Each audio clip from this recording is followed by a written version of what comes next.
Hello everyone, my name is Liz Punshon and I'm the Director and Acting Branch Manager with People2People Recruitment Melbourne.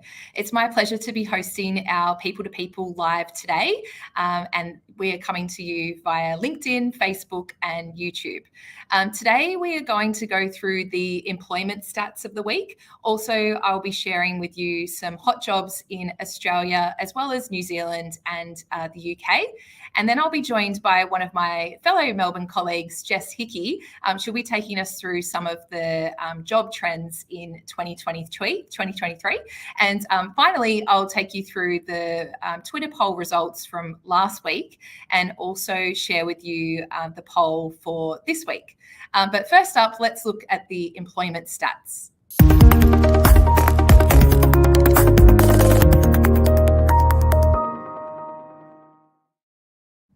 Okay, so today I'm going to walk you through basically the trends that we can see that assist with increased productivity.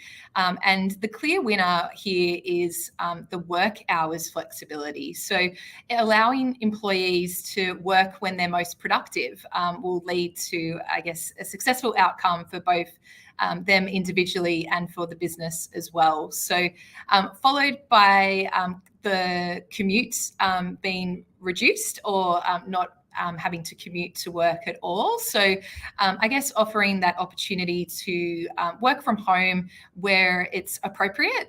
So obviously keen to still have that team interaction where suitable, but also when you are really needing that focus time, then potentially allowing the team to work from home will lead to productivity. So other areas that were looked at were working more hours at 27%, and also providing additional technology and a change in physical space and location was neck and neck there as well. So interested to hear from my colleague Jess today about different factors that lead to productivity in her world and with her clients as well.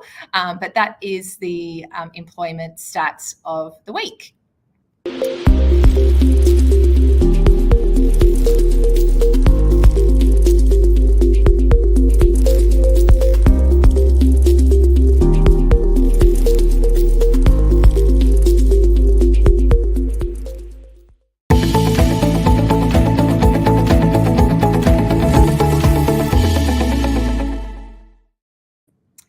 Now I'd love to walk you through a couple of hot jobs in Australia this week. The first one being a temporary role in our Sydney team for a receptionist. So it's paying a really competitive hourly rate, up to $43 an hour. And the role would be operating a multi-line telephone system, answering all incoming calls and also forwarding on calls. So being able to take and deliver messages to the team as well, and answer any questions about the organisation. So assisting with address and directions as well. To be considered for this role, you would need to have 2 years experience of local reception experience on multi-line desk, and also specifically the Cisco Unified Console system as well. So if you have that relevant experience and are immediately available, it would be great for you to connect with my colleague Lauren Murray on the details on your screen. The second role is an accounts payable officer role from our Parramatta team. It's a permanent position paying up to $72,000 plus super. This is a full function AP role where you would be processing invoices, checking and extracting payments, liaising with the BPO team and other departments, as also with assisting queries and reconciling policies. So you would need to have relevant tertiary qualifications to be considered for this role, and also practical experience with both SAP and Excel. So if you have that relevant experience and qualifications and are looking for a role in the western suburbs of Sydney, please connect with my colleague Patricia on the details below. What I'd love to do now is share with you a hot job from our New Zealand team, and we have a video to share with you now.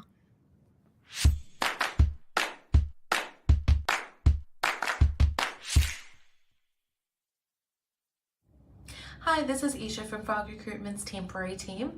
We're currently working with an investing and trading company who's looking for a sales representative or brand ambassador to join their team. This is a 1-month temporary role starting on Wednesday the 1st of March, and it is for 20 hours a week from 11 a.m. to 3 p.m. on Monday to Friday. The role is paying $22.50 an hour up to $23 plus 8% holiday pay, as well as an option for commission. The company is looking for a great communicator who loves meeting and helping new people. If you think this is the role for you, please do reach out on my information below. Thanks.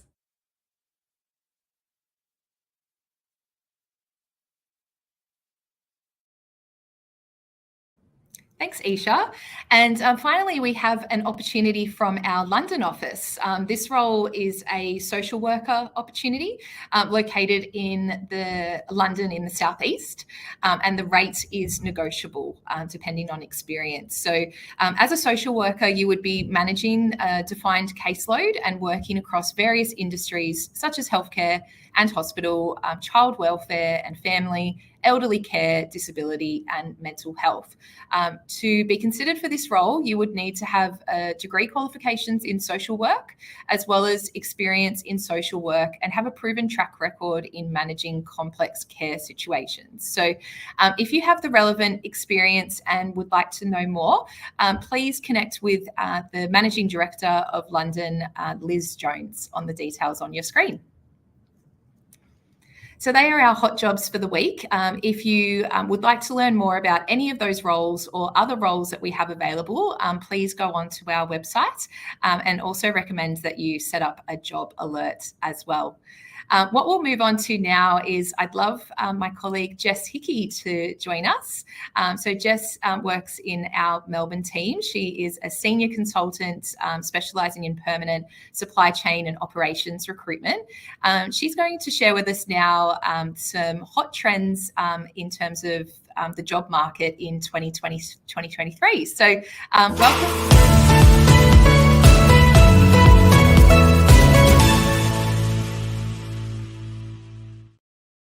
Welcome, Jess. Hi. How's your morning going? Yeah, not too bad. It's actually become a bit of a stunner in Melbourne, so that's nice for a Friday. I agree. Yes. So thank you for jumping on today. So yeah, please share with us what you're finding are some of the top trends in 2023 at the moment. Yeah, absolutely. So there's lots of job seeking trends occurring in the market right now, which is really exciting. But an interesting sentiment to come out of our 2023 market trends and salary report is a discussion around internal movement. So movement inside businesses for candidates. We discovered that 66% of potential candidates would stay longer in a business if the process of moving roles internally was easier, or was part of the advocacy provided by their managers. At times, we are experiencing this trend called talent hoarding. So where managers keep their high performers to themselves, and this can create a lot of resentment from a candidate's perspective. So when we're interviewing candidates, we're really starting to dive deeper into the discussion about whether a candidate has approached managers or relevant parties within their teams or wider businesses to discuss internal moves and progression opportunities, and really encouraging candidates to have those discussions before considering an external move. That way, when candidates do come to us and decide to make that move externally, we know they've crossed all bridges and tried to find that solution internally before engaging with a recruiter. So it's a really interesting sentiment to come out of 2023. It's definitely something that both candidates and our clients should be really aware of, and making sure that those opportunities are really available to your candidates internally before losing them, basically. Yeah, that's such a good point you raise, like given how tight the market is, like if there's employers watching as well, having those conversations internally to make sure that you're retaining that top talent in the business and offering them opportunities to grow and develop their skills within the organisation as well. So yeah, really good tips there. Thank you, Jess. So and I guess more broadly in terms of the Melbourne market, how are you finding the Melbourne market at the moment? Good, very busy. We are seeing a really strong influx of quality candidates to the market post the first quarter of every year. This is something that we see quite consistently across the board.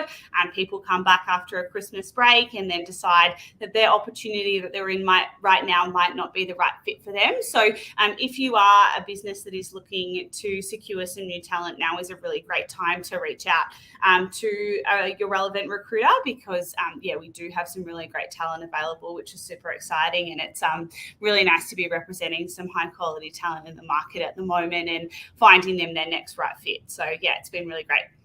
Oh, good. Well, thank you for sharing that with our viewers today. So if anyone wanted to connect with you, Jess, how would they go about that? Oh, there's a few ways you can connect with me. First and foremost, the details on your screen. Otherwise, give me a buzz on 0390987439.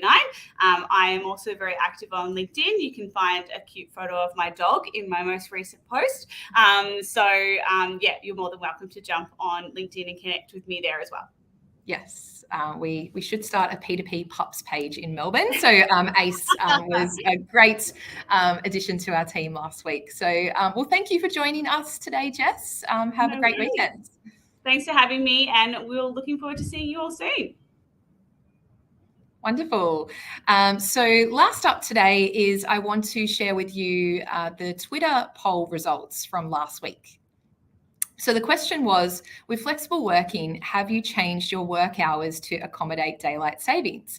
The large majority, so over 81%, did not.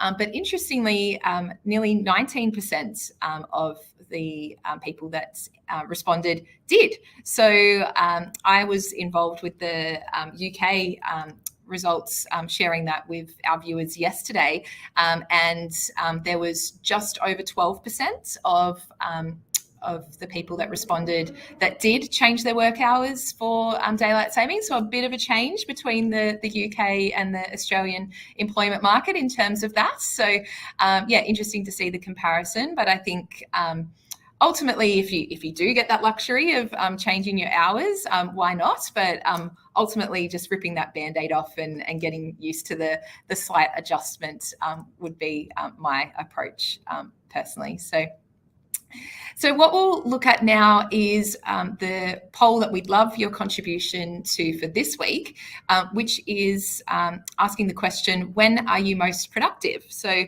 the options being in the morning or lunchtime or in the afternoon or the evening. So please get your votes in. We'll share the results with you this time next week. I myself, definitely a morning person, but I know in Melbourne, a lot of our fellow colleagues that are need their caffeine hit in the morning, may need a couple of hours before they get into their groove for the day. So we'll have a look at what those results are this time next week. So that's it for today's session. So thank you again for joining us. If you would like to get in contact with any of our team across Australia, please connect with us via our website and otherwise on the details below. And I hope you have a fantastic weekend. Thank you.